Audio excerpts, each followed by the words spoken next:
visão quântica também trabalha a luz, e aí tem a questão da dualidade onda-partícula, que a luz pode ser ondas ou pode ser partículas. E aí essas partículas, elas funcionam como os elétrons, né, como ondas do mar, e se nós tivermos as ondas, elas funcionam como fótons. Então são comportamentos diferentes.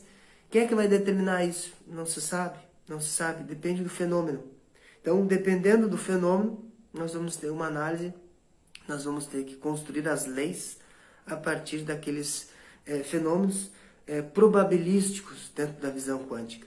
Então, essas leis, elas se tornam bem complicadas dentro da mecânica quântica. É um entendimento que não é muito fácil de se obter, né?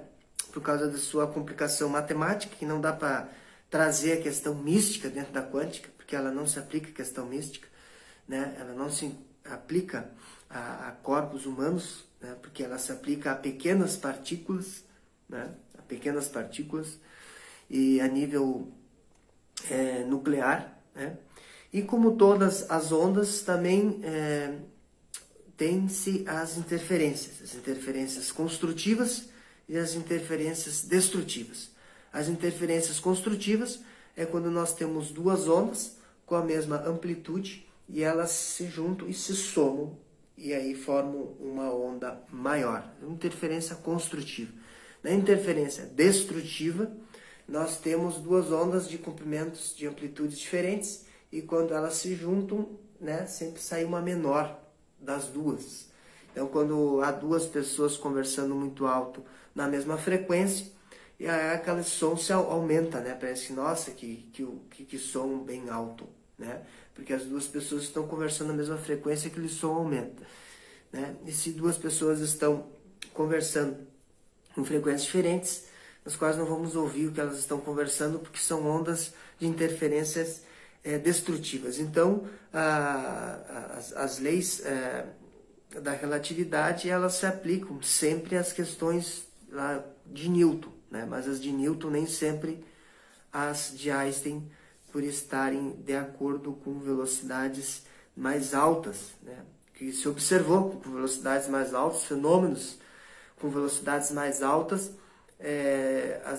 a mecânica de Newton já não explicava, né? Então a mecânica quântica começa a explicar fenômenos de velocidades mais altas, que é quando entra a luz, né? A luz tem uma velocidade muito alta, 300 mil quilômetros por segundo. Então, a partir daí, a partir da relatividade com a mecânica quântica para explicar. Então, o universo ele também é formado por átomos, ele também obedece às mesmas leis que construíram a Terra, que deram origem à Terra, né?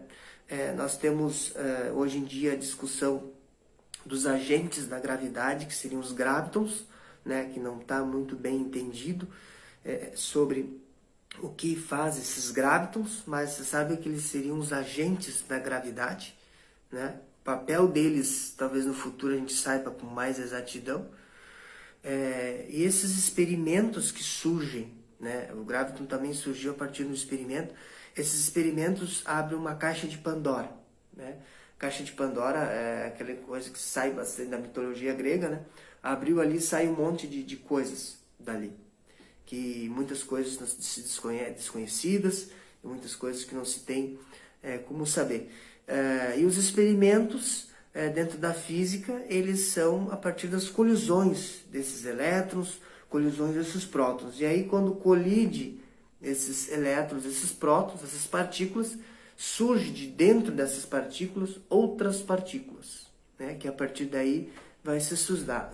Assim, o bóson de Higgs também foi descoberto assim, os quarks, os leptons, né? E os gravitons, outros elementos a partir dessas colisões. É que nem jogar uma laranja na parede. Se eu jogar uma laranja na parede, vai sair o bagaço, vai sair as sementes, né? E a partir daí o suco também vai sair, e a partir daí eu vou saber que existe, porque a laranja com a casca eu não vou saber o que tem dentro, né? Mas existem mais coisas dentro. Se eu quebrar a semente, eu também vou ter mais coisas dentro. E assim as partículas físicas são assim, tem coisas dentro, né? E a partir do que vai se descobrindo dentro, vai se descobrindo as leis. Porque as leis da física, elas existem. Nós vamos descobrir, os cientistas não produzem as leis. Nós só descobrimos e interpretamos as leis de acordo com o nosso conhecimento, como Newton fez. Newton interpretou as leis físicas a partir do seu conhecimento na época, que foi, na época, uma grande revolução. Que para ele, Deus organizava essa orquestra, que seriam as leis. Dentro da visão quântica, são visões probabilísticas. Daí cai essa visão de Deus fazendo a função de organizar essa orquestra das leis e traz então essa ideia da probabilidade, desse caos inicial que vai gerar a ordem. É meio estranho a gente achar que algo vai surgir da desordem. Nós não somos acostumados a pensar que a ordem vai surgir da desordem. A ordem vai surgir do caos. Nós não temos muita facilidade de entender isso. Mas a natureza é assim, a natureza é assimétrica, como vimos nos vídeos anteriores. A natureza é assimétrica e isso causa nenhum olho é igual ao outro, nenhuma orelha é igual a outra. Mas eu estou vendo que é igual. Não, mas microscopicamente, a nível de átomos, não é igual. Então, essa assimetria também traz uma beleza inesperada, como diz o livro do Marcelo Gleiser, A beleza do inesperado é realmente essa simetria que nós não esperávamos encontrar dentro da natureza e que traz uma beleza, essa diversidade tão bonita que é a natureza. Então, dentro dessas partículas que vão surgindo a partir das colisões, vai se conjecturando, se faz as conjecturas. As conjecturas são hipóteses, se levantam hipóteses e a partir dessas hipóteses buscam as consequências. E dessas consequências se tem os experimentos, e dos experimentos se traz os resultados. E esses resultados, muitas vezes dentro da física, são resultados completamente inesperados para os cientistas. E isso é uma loucura. E dentro o universo traz bastante isso. E nós não podemos reproduzir esses experimentos dentro do laboratório. É muito difícil reproduzir um Sol, por exemplo, senão a gente já teria um Sol com certeza, porque o nosso Sol vai durar 5 bilhões de anos a mais. Mas provavelmente a Terra nem vai mais existir depois, que o Sol se extinguir. Mas ele tem uma durabilidade, como tudo tem uma durabilidade. As estrelas do universo têm uma durabilidade, porque elas passam por transformações. Elas implodem.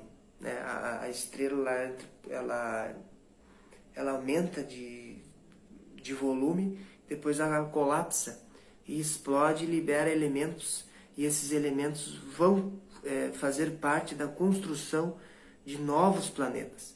Então, nada é estático dentro do universo. Diferentemente do que Einstein achava, que o universo era estático, o universo teria que ser equilibrado e estático. Ele deveria ser equilibrado, por isso que ele deveria ser estático na visão do Einstein. Até ele colocou uma constante cosmológica para que isso acontecesse. Mas mesmo ele fazendo isso, ele acertou mais adiante. Mas isso é um assunto para outra reflexão, não é o nosso assunto aqui. Então a relatividade ela traz uma nova maneira de interpretar os fenômenos físicos, as leis físicas. Dá uma cara diferente das leis físicas. Não que as leis físicas se modifiquem, não é isso. A nossa interpretação sobre as leis da física vão ser diferentes a partir daquilo que nós conhecemos, a partir dos nossos instrumentos. Como está no outro vídeo anterior, os instrumentos físicos vão se adulterando, vão se modificando, melhor dizendo, vamos nos qualificando e essa ilha do conhecimento se amplia. E nós vamos podendo perceber mais coisas, vendo mais além, onde o raciocínio nosso se amplia. Mas para isso a gente tem que estar preparado e construir novas relações com a natureza.